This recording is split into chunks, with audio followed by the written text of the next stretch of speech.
Hello, everybody. I am Ron Miscavige, and this is Life After Scientology. And that little snippet of a song that you heard, that song is called Spanish Green. And that's on my album that I did in the 70s, which, if you go to my website, therealronmiscavige.com, you can sample all the rest of the songs. Or if you'd like to buy them, you could buy them.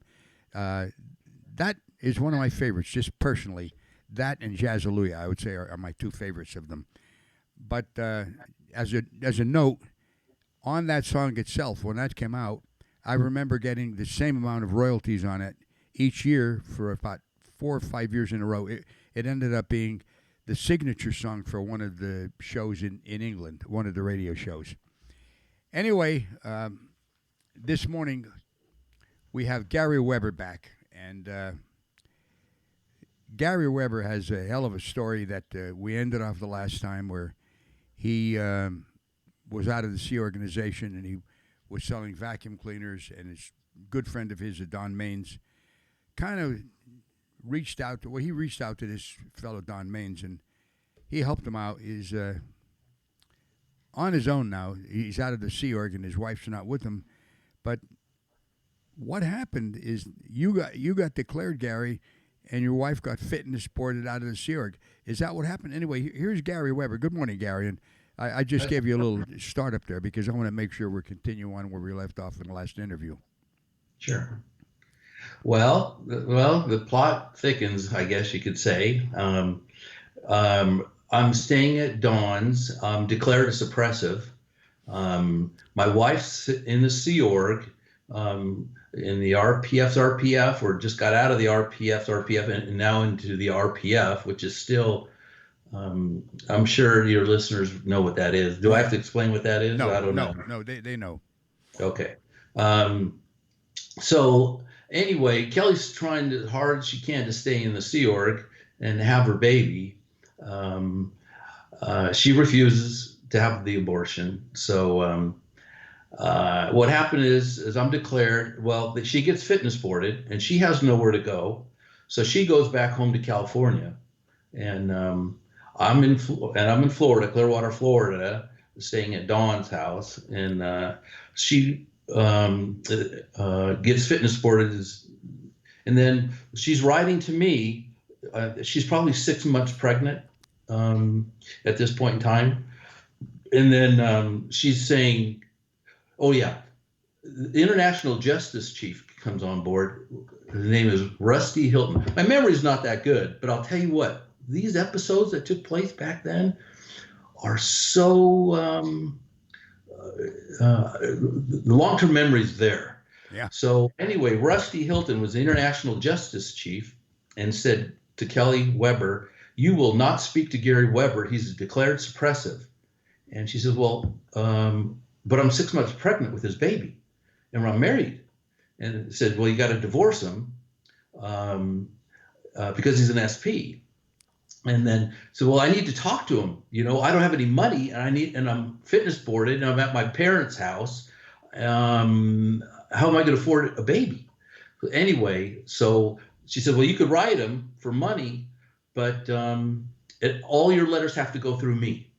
So anyway, she would write the International Justice Chief, Rusty Hilton, and then he would forward it on to me what Kelly's letter was, after he's looked it over, of course, censored whatever he wanted, I guess. Right.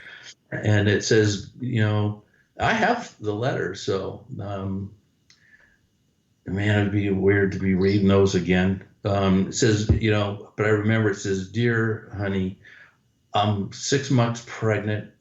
I don't have any money. Please send me money so we could have our baby. And and then also on there was stay in Florida and get your declare handled. Like beg for forgiveness to come back to the church kind of thing, right? So she wanted me to get my declare handled before we would meet. Well, anyway, we went behind the church's back. I flew out there when I thought the baby was due. And Kelly was very afraid that, we're having this meeting that, with an SP and that kind of thing. And but anyway, I missed it, I think by a week or whatever. So I came back to Florida. Of course, living, paycheck to paycheck, basically. Yeah. And I gave her the money to have a child, or to the doctors, that kind of thing. Yeah. And so we had Lisa Weber. So we have Rhiannon and Lisa now. And I got to get my breath, man.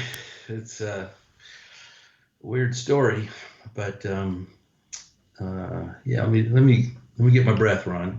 Is this affecting you emotionally, Gary? Mm-hmm. Well, let me tell you Yeah. something. I don't fucking blame you. Okay, in so many Yeah. words. Look, you Yeah. are a declared SP. You know what that means? That you are declared a realistic person who has come to their senses. That's what I they know. should call the declare. We Sure. declare you a realistic person who sees what is and has come to their senses. And I Sure. give you credit for willing to come on, because it sometimes it's painful to relive these things, but Yeah. sometimes you get it out in the open, and you're always going to be better off if you let go of this shit. Here, Sure. And it's like nuclear waste, yeah, you got to let it go. You got to let it go. yeah, So as the story unfolds, uh, we end up getting a divorce. I end up paying child support. Kelly's trying to pay off her freeloader debt. And out of all this sort of thing, what's amazing is that she gets this freeloader debt. I don't know how many thousands and thousands of dollars, and I get a freeloader debt, thousands and thousands of dollars. Like, are you kidding me? no. And Kelly was getting credit cards to pay off her freeloader debt so she can come back to the church, and it's just amazing what. Are you saying anything?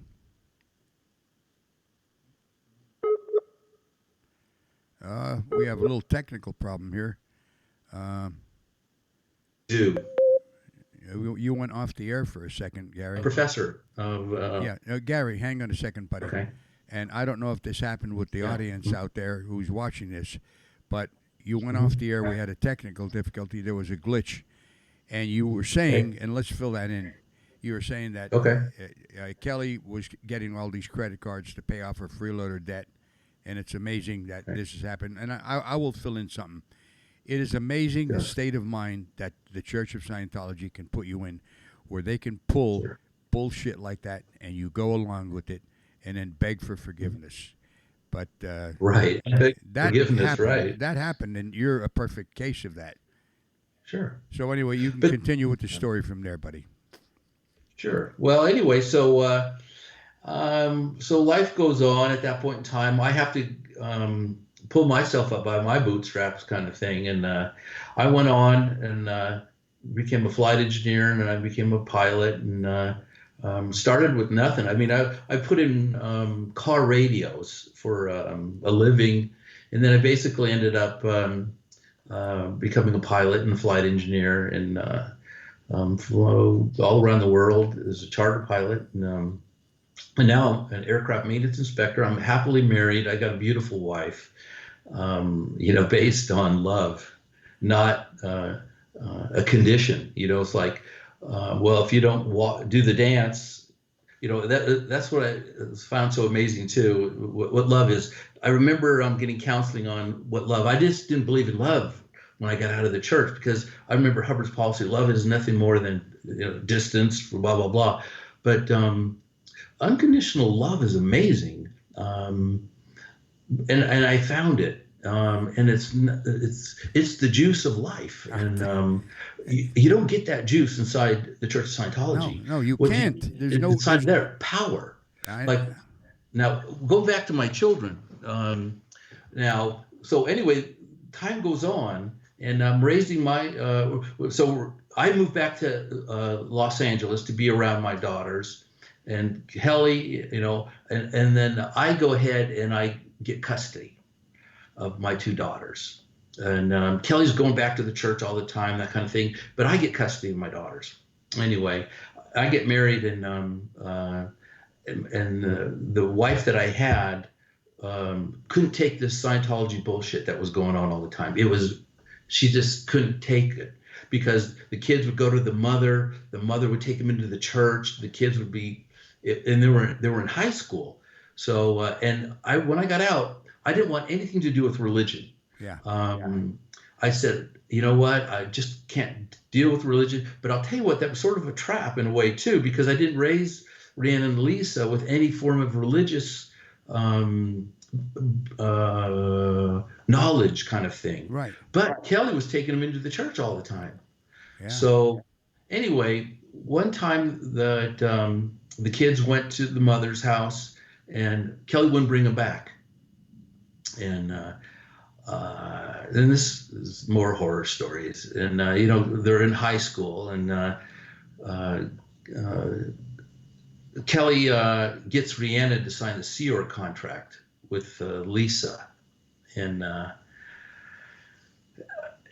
so by me not giving them information about the church back then, when I was raising them, the void of not telling them my story, introduced them back into the same mold that they were headed for. So anyway, what happened was Kelly gets them to sign the Sea Org contract, and Rhiannon refuses to come back home. And I go, what do you mean you refuse to come back home? You got school. And she said, no, I've signed the Sea Org contract. I'm not coming home. And I'm building your contract with Hubbard now. Wow. And I'm pissed. And my marriage didn't last very long because she couldn't handle the bullshit. So she was an artist, and we opened up a studio, and you wouldn't believe what happened.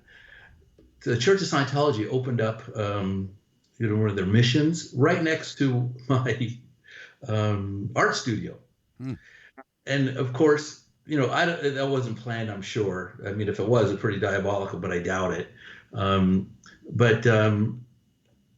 So anyway, the Church of Scientology, my wife couldn't handle all that crazy, and said, you know what, I gotta book you out of this one. Wow. So, and it was a very fresh marriage too. So anyway, well, wait, before you go on. Yeah. Did both of your daughters then sign a Sea Org contract? Well, the first one was Rhiannon, and then she refused to come back home. And then Lisa was there and signed the Sea Org contract. And then I said, you guys are coming home. I'm going to get the police, and I'm going to get you back home. I have custody. You're coming home. Well, then Kelly gets on the phone and says, oh, yeah? I says, well, listen, I'll say you're a child molester, and I'm going to keep these kids. Jesus Christ. And I know. And I said, whatever, I'm coming to get the kids. And then she put Lisa on the phone and said, I said, put Lisa on the phone. And Lisa said, I said, are you going to say that against me? And she said, yep. And I went, wow. This is when I broke, Ron. This is when I said, I can't deal with the Church of Scientology. I don't want nothing. I said something very terrible to her on this. I said, you know what? Fuck it. You're my gift to L. Ron Hubbard. Wow.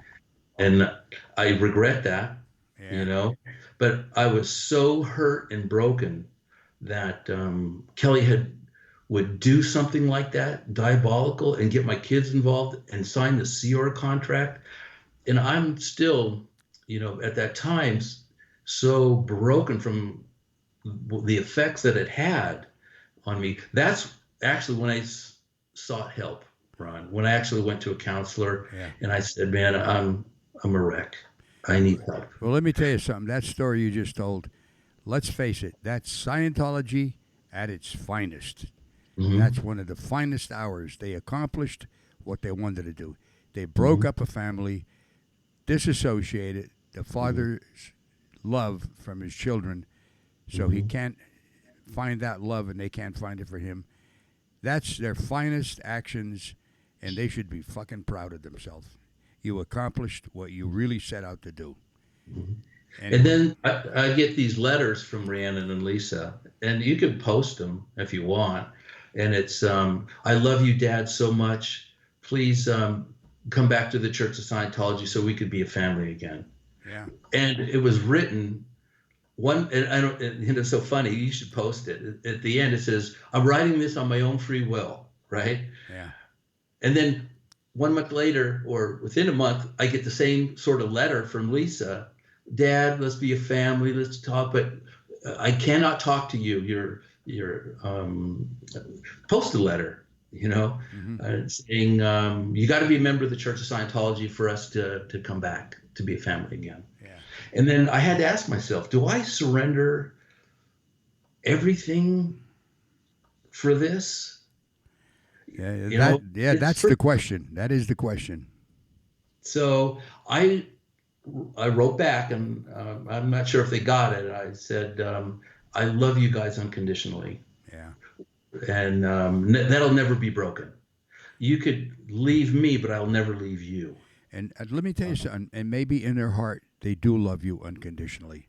they do. But I know they do. th- this this They're, this and I know that they walk inside the Sea Org right now. I have no contact with them for like 15 years. wow. Where Rhiannon actually came out one time. Rhiannon loves me so much. I know it. She came out with OSA agents. Waited for my wife to leave. I've been remarried for 20 years, 19 years. Yeah. Anyway, she's a school teacher. She left for work, and then she came in with OSA agents, with auditing cans, everything all ready to go, Jesus Christ. and said, I want to be a family, Dad. Could you let these guys audit you? Wow. And I'm like, wow. Well, I'll tell you my religious thing. I really love the Bible and Jesus Christ. Yeah. So what happened was, so I found my path took me along to Jesus. Okay. Yeah. Anyway, so I really enjoyed that particular path. I'm not religious, but I'm very spiritual. Yeah. And so anyway, what was so weird about that? So they come in with Rhiannon, and I said, Rhiannon, I love you too. I'm not going to be a Scientologist. I just need you to know that. And I said, well, let these guys audit you. And this is the funniest thing that happened. I said, well, listen, guys, you can't audit me per your technology because I just got out of session. And they looked at me really weird. And, I pray in the morning. Yeah. And and then I find that eighth dynamic, they call it, but I found my God. Yeah. And I could go into that space in meditation and be at one with my source. Yeah. And IFN, that's Yeah. Scientology language for, whatever they call it. But so I could be in that space. So anyway, that morning I have done my prayers, and I was just really feeling so good. And I said, I just had a session, with the Holy Spirit. Yeah. And you know what the look on their eyeballs were? Like a deer in a headlight. Wow. They were freaked out. Like, this guy's crazy, Yeah. And I said, no, I just got out of session. I'm FNing, the Holy Spirit. And, I'm just feeling really good. Well, that sort of freaked them out. And so they packed up all their auditing gear and off they go. And then Rhiannon, and this was sad, really sad. She looked at me. She said, Dad, I wish we could have been a family. Wow. And then she left. And that was the last I've seen her. Listen, if you have any message for them, I'm going to give you the time to do that right now, and I'd like you to do that. If not, Sure. this is a hell of a way to end it. So, is there anything you'd like them to know? Is there anything you'd like to say that, on Sure. the perchance that maybe Mm-hmm. they might even see this somehow? Yeah. Well, everyone will wake up eventually. But to the church, I know what they're going to do. With the Guardian Office, OSA, you go ahead, collect all these crimes or make up shit, whatever. You got to silence the SP, the critic, the one that's going to do mankind in. Well, they are going to do this to me. And whoever's listening to it on the church side, which I know they do, they're going to go ahead. But remember, whoever's looking at this inside the church right now, listen, I was in your shoes. I did the same thing. I went ahead and collected DA packs, dead agent, John Travolta, anybody that could possibly be a threat. There was agents, for that kind of thing. Are you going to be in my shoes one day having to tell your story? Are you? Because you're the one that's going to pay the price. You're going to go ahead and filter this up to your seniors, and whoever gets that senior guy, I'm talking to you. male or female, I don't know who you are, but remember, you're going to be here. And the greatest good for the greatest number of dynamics, really? You're going to go ahead and commit crimes against me and others that tell truth to power or to corruption? You will be here, just like the Nazi war criminals when they finally come through. And I've been to Dachau. I've flown to Dachau or to Poland, and I took Jews to the prison camps there, and they had the numbers on it. Are you going to be the prison guards that threw them in, that later on they say, well, why did I do that? Why did I follow what Herod Goering did and told me to do? Because we were the ones that committed the crimes. Yeah. The ones that were pulling the levers are back behind the stage. Yeah. So all you guys that are committed, and your own technology says, committing overs and withholds, you store them in your rack of mine, and the church can't survive by these stories like mine that are out there. Yeah. Why don't you come clean? Do what you made us do. Confession. Confess that you did something very heinous and terrible in the name of saving planet Earth. Yeah. But you're not there. But so the church is all the people that see this that are going to go ahead and do your dead agents and try to discourage me. And before, they've sent people out in front of my door, which is another story. One day you will be answering to that. Yes. And greatest good for the greatest number, you have to follow what's right. And if it's not right, don't do it. And then to my daughters, anyone that knows where they are, Rhiannon and Lisa, I love them. Let them know your dad loves them. Gary, let me tell you something. That's a hell of a statement. And whoever's watching this, maybe you should rewind this video and watch it again. Anyway, Gary, I just wanted to acknowledge that. Thank you. Sorry for interrupting you, but I wanted to just say thank you. Okay. Well, that's sort of the gist of it. And those of you on the fence, just know that when the church, there's the Wizard of Oz. Yeah. Ron, remember course. that? If those younger people that have never seen it, watch the Wizard of Oz, because the church makes itself out to be this big old grand thing, but they're pulling levers. At the end of the story, yeah. There's a man behind the curtain pulling the levers to make it look really big and that kind of thing. It's the Wizard of Oz. Yeah, guys. it is. All right.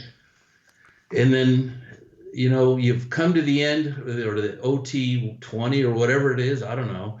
And then you find out, oh my gosh, wait a minute, where was this thing? Yeah. So you were at home all the time. Yeah. Click your heels. Yeah. I found my peace. Yeah. This upper level stuff, I have found it, but not through Scientology. I got it totally. And then you were going to do a message to your daughters, right?